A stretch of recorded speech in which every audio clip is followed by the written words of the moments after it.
Hello, everyone. I'm Chris Flynn, and I'm here with Scott Lang, and we are the Band Dads. Here to bring you a podcast about something that we care very dearly about, which is music education and band. Some of you are here because you want to learn about all things band. Some of you are here because you want to see a train wreck, and the answer is yes to both of those. We don't care why you're here. We're going to answer all the questions. We're going to say the things you're thinking. We're going to debunk all the myths. Yep. This is the Band Dads Podcast. The podcast by and for confused band parents. Is that the tagline? Hey everyone, Band Dad Chris here once again to bring you another installment of our Band Dad's Mailbag Tuesday teaser feature. To start today, we want to take the opportunity to offer some gratitude for some different areas of the country who have really stepped up big time in support of this podcast. If you follow us on social media, we released a graphic that goes along with this earlier this week. We want to send a shout out and a huge thanks to our people certainly here in the Phoenix metro area, but also places like Oklahoma City, Charlotte, Omaha, San Jose, and Muscatine, Iowa. We think it is so amazing that we have received the support that we have from these areas that we have an idea that we think would be cool to recognize you all. If you're part of a booster group, maybe a band parent, a student, or an educator from one of those cities just mentioned that's helped us spread the word about the podcast, we want to recognize you all by making you an honorary part of the podcast itself. We want to find and recognize you and your students by having you record a portion of our show introduction. So if you are one of those groups from one of those cities, again mentioned previously, please send us an email to feedback@banddadspodcast.com so we can discuss with you how we want to make that happen. Now, this is not a one-time thing. This is something that we actually want to make a recurring feature, and we will do in future episodes. So we'll kind of rotate the different groups and the different schools. Scott and I think this will be incredibly fun and truly can't wait to recognize you all in this unique way. So now I'm going to transition over to the Band Dad's Mailbag. Scott and I had a chance to have a very meaningful exchange with Jeff Geis from Yukon, Oklahoma recently, where he expressed to us how important he thought a show like ours could be for all band dads, but especially newer band dads with little band experience themselves. Jeff has 3 kids that he has supported through the full band cycle of marching bands, winter color guard, and concert bands. He stated how his wife had grown up as a student of music and could relate to the band activities more naturally than he could. Rather than back away from it, it made him even more determined to learn about the activity, and once he saw the passion and benefits it ignited in his kids, he invested all of himself into the activity and would tell you it was the best decision he's made in his life. Jeff was kind enough to send us this write-up that he did years prior as something that he would share with brand new band dads struggling like he was. We think it's incredibly special and powerful, and I want to share that with you all right now. I see you, new band dad. I see you out of your comfort zone. This is nothing like the sport you played and grew up mastering. Goals, baskets, fouls, yardage, and points have no place in this new sporting endeavor before you. I know you were absolutely blown away, though, because you had no idea how hard marching band kids worked, and you wondered if you ever even had to work half as hard as they did to perform. I see the confusion on your face when your son or daughter tries to explain something new they learned today on the field, but I also see the way you nod your head in excitement, even though you haven't a clue what they're talking about. I know the feeling of being left out when they talk to their mom about band because she knows exactly what they are doing and she has done it before herself. But I also know how thankful you are that she is there to share in that moment with them. I see you trying to learn the lingo. I know the way your kiddo rolls their eyes when you try to engage them in a conversation about it.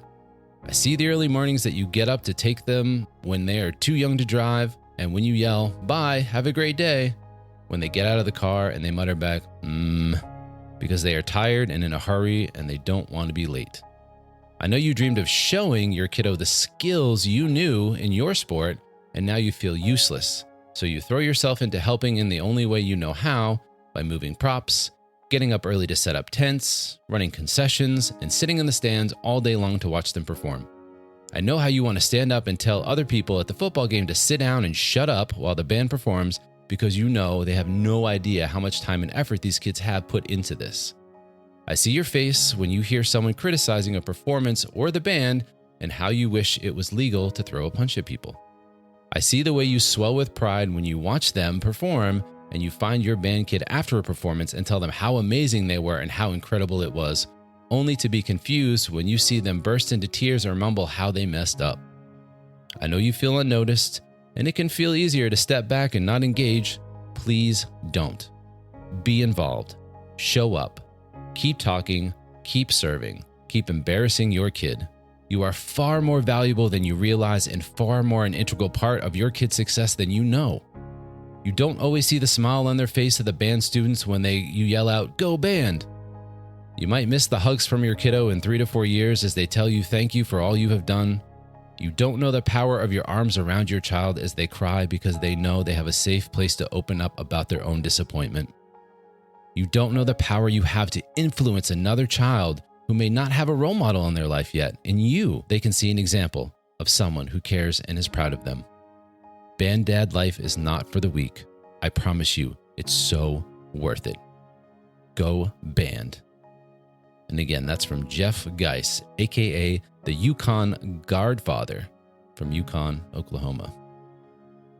What a cool nickname, the Yukon Guardfather. But Jeff, certainly again, that was incredible. We are very, very thankful that you decided to share that with us. So thank you again. Again, if you have any other listeners out there who want to share thoughts with us and feedback and all that, Scott and I are very engaged in responding to those things and want to make sure that you do have a voice because this is about a community. So please share with us. Again, feedback at banddadspodcast.com. All right, hopefully you all are ready for a bit of a lighter episode this coming week, as I know going through that marching band certification was like prepping for a final. We know it was a lot of info to digest, however, we do believe it was incredibly valuable. We've heard from many listeners that episode 3 connected a lot of dots for them. There was a lot of aha moments. So if you have not yet had a chance to go listen through episode 3, please, we'd love for you to go back, take a listen to it, and see what it was about. For episode 4, we're starting part 1 of a 2-part series about money and the cost of marching band. This is certainly a topic that is very relevant to all band parents and their wallets and their checking accounts and their savings accounts and maybe even a loan on your 401k. But for the first episode, we dive into determining value. This might be my favorite episode so far because it's focused so much on me. No, I'm joking, kind of, but Scott does reverse roles in this episode a bit and puts me on the hot seat to utilize my professional background in analytics to try and help take a unique approach to determining value and how it's associated with cost. So here's a sneak peek at what's coming in this episode. So you're a data analyst for the bank. So you're used to looking at numbers with a healthy sense of maybe disconnectedness and objectivity. How's that? Yeah, no, that's fair. And based on some of the conversation, especially that we had, I think in episode 2, where there's a sequence in episode 2 where you kind of rattled off all of the benefits of band, right? I will tell you as a data analyst, the last thing that I try and do is let anything I do be based on anecdotes. Like anecdotally, cute. Like you can tell me something all day long, that's fine. But until I have something tangible to back it up with my data that tells the same story, to me, it's an anecdote and you just don't do things based on anecdotes. Well, which is why I wanted to flip the tables, because I want Chris to approach that healthy sense of skepticism to the concept of money and music. Now, before we begin, I do want to tell you, this is going to be our first ever 2-part podcast. Whoa. I know. Wait, so we have a special series within our special series. Yeah, that just makes us special, extra special. Special squared is what we are. Special squared? Is that like our boy band group name? Like we Special should Squared? Do that. Can you sing? Well, listen, these days with pitch correction, can't everybody sing? Not me. Nobody really. Let me ask you this. Sure. I do think there's some, and there's probably a term for this as a data analyst. I think there's some hard numbers that we can actually calculate. You know, a scholarship is worth X. Right. You got a music scholarship. Sure. That's worth X. Sure. And then there's some other numbers that we believe are influenced. We have strong and longitudinal anecdotal data. Sure. But we can't say it with absolution. Fair point? Yeah. So what do you do with those? Okay. Well, so this is where a correlation model works in certain instances. But again, when you're looking to have a conversation that's broader than just basically 2 variables, which is kind of what we talked about before. then you want to look at something, basically something that I would do in that example is called, I would look at a regression analysis. Okay. Which regression, which I think people probably have, if you hear that word, that doesn't sound like a positive. My therapist uses that term a lot with me. Well, believe it or not, in analytics, regression is actually not a bad thing. So what a regression analysis does is it allows you to take multiple factors to identify a relationship. So ultimately, what we need to do then is identify what our different variables are. And there's mainly two different kinds of variables in a regression model, which is independent variables and dependent variables. And the way to look at it is the dependent variable is the outcome, right? This is where you're trying to go. Okay, gotcha. So whatever that might be, whether it be a college scholarship number, whether it be whatever that outcome is, that's the dependent variable. Everything else that we feed into that as predictors are independent variables. Okay. So that allows, so an regression model allows. How do we determine what the value of band is? Because you can't determine whether the money's worth it unless you know what the outcome is. So I'm not even sure how you answer that question though, but only because, again, my objective or my value is not necessarily the same as yours or another parent that sits across from me. There's my next question. So it's so subjective. I framed that because if you thought the last part was subjective, it's going to get a little more subjective. Like the little analyst hairs on the back. Yeah, no, it's probably not going to go well. Okay. Yeah. God forbid this would ever happen, Chris. But if your house were to catch fire and everyone got out safely, yes, what would be the one thing you would want to make sure you grabbed?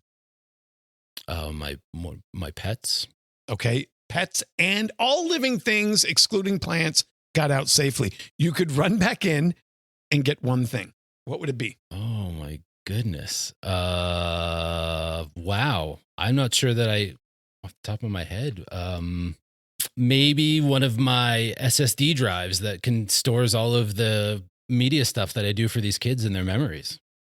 We did not discuss this, but we did not. Ding. Yeah. If you look at my notes, it says, what's the value of a picture or a video? Right. What's the value of a memory? Yeah. What's the value of a smile? Yeah. What's the value of a tear? What's the value of a feeling of love and belonging?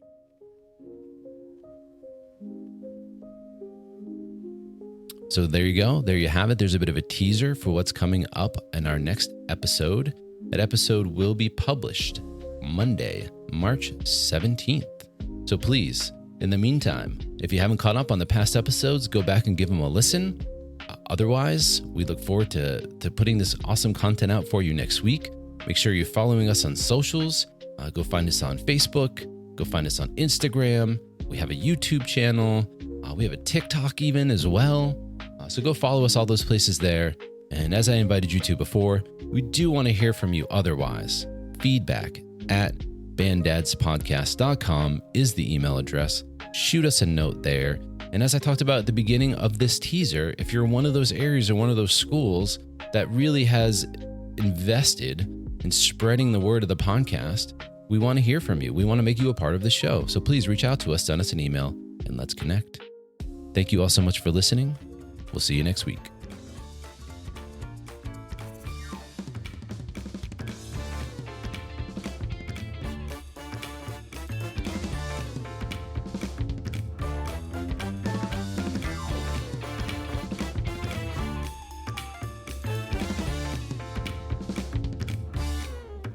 To stay up to date with the Band Dads podcast, visit our website, banddadspodcast.com.